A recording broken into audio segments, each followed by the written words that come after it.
La Journée mondiale de lutte contre le travail des enfants, JMT, est célébrée le 9 novembre de chaque année. En Côte d'Ivoire, pays considéré comme un bon élève en matière de lutte contre ce fléau, des actions concrètes ont été posées, avec des acquis significatifs. En Côte d'Ivoire, les enfants sont protégés contre toute forme d'exploitation. Le pays s'est doté d'un cadre juridique et institutionnel pour lutter contre le travail des enfants. Le Comité national de surveillance des actions de lutte contre la traite, l'exploitation et le travail des enfants, CNES, et le Comité interministériel de lutte contre la traite, l'exploitation et le travail des enfants ont ainsi vu le jour. Ces deux comités ont pour mission de mener des actions de prévention et de protection des enfants ainsi que de coordonner toutes les initiatives sur le plan national visant à éliminer le phénomène du travail des enfants dans notre pays, a rappelé la première dame Dominique Ouattara à l'ouverture de la réunion de haut niveau sur le travail des enfants tenue le 22 octobre 2024 à Abidjan. La Côte d'Ivoire est aujourd'hui considérée comme un bon élève en matière de lutte contre le travail des enfants, avec des résultats salués par la communauté internationale. Ces 10 dernières années, le taux de prévalence nationale du travail des enfants dans plusieurs secteurs d'activité économique a connu une baisse. De bons points confirmés en septembre 2023 par le rapport de l'USDOL sur les pires formes du travail des enfants dénommé Constatation sur les pires formes de travail des enfants. Ce rapport indiquait que 4 pays, Argentine, Colombie, Côte d'Ivoire et l'Ouzbékistan, sur 131 évalués, ont obtenu la plus haute évaluation, à savoir un progrès significatif dans la lutte contre le travail des enfants. La Côte d'Ivoire étant donc le seul pays africain qui recevait la plus haute évaluation dans ce classement du département du travail des États-Unis d'Amérique.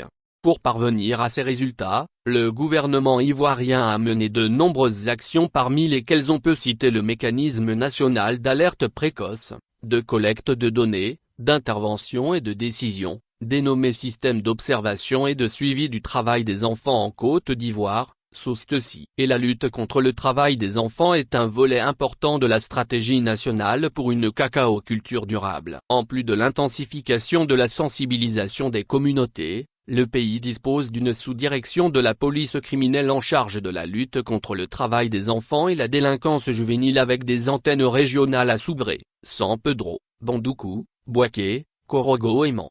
En 2022, ces brigades ont secouru 215 victimes et procédé à 602 arrestations.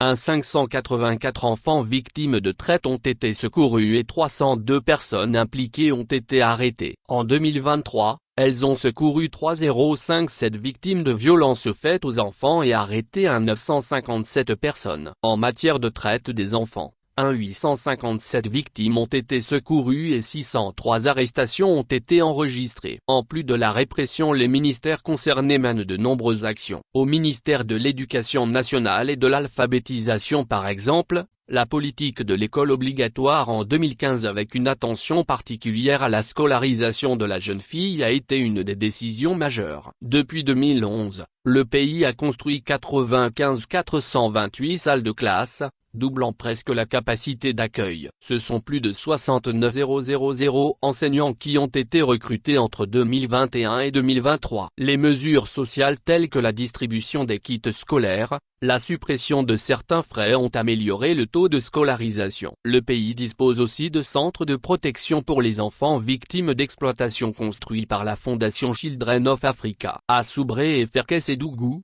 on a des centres de transit destinés à la lutte contre la traite, l'exploitation et le travail des enfants. À Bouaké, un centre de réinsertion de mineurs. Toutes ces actions valent à la Côte d'Ivoire d'être régulièrement classée dans le rapport de l'USDOL, parmi les pays qui progressent dans la lutte contre le travail des enfants. L'objectif étant la prévention et la protection des enfants afin d'arriver à l'éradication définitive du phénomène.